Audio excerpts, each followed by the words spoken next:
Natuloy na nga rin guys ang pagpapalitada nitong ating concrete pan. Noong una nga akala ko napakadali nito pero mahirap pala. No choice naman ako kundi tumulong para mapadali ang aming trabaho. Dumating na nga rin pala guys yung pintura na in-order natin na waterproof. So paano guys? Tara! Maaga nga pala akong lumabas ng bahay dahil meron tayong bibilhin. Nangangamba kasi ako na baka tumagas ang ating drainage kaya bibili tayo ng pantakip. Mukhang saktong-sakto naman ang ating nakita at fit na fit. So paano guys? Tara!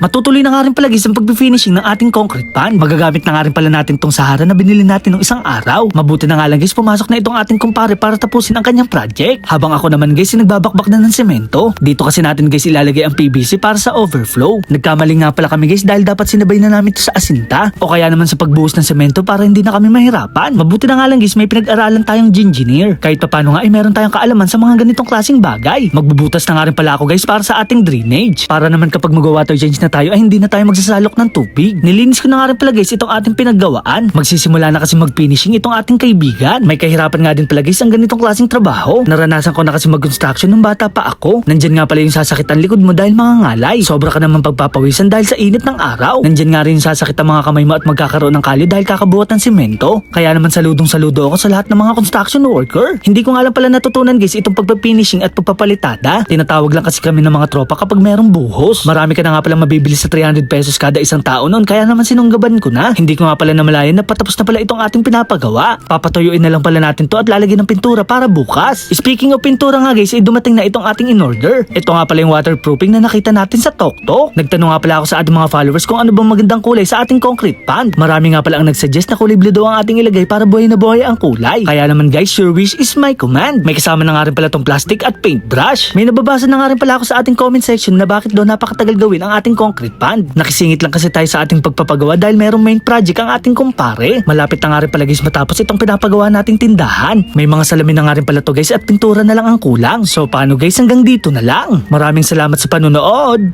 Paalam! Yeah!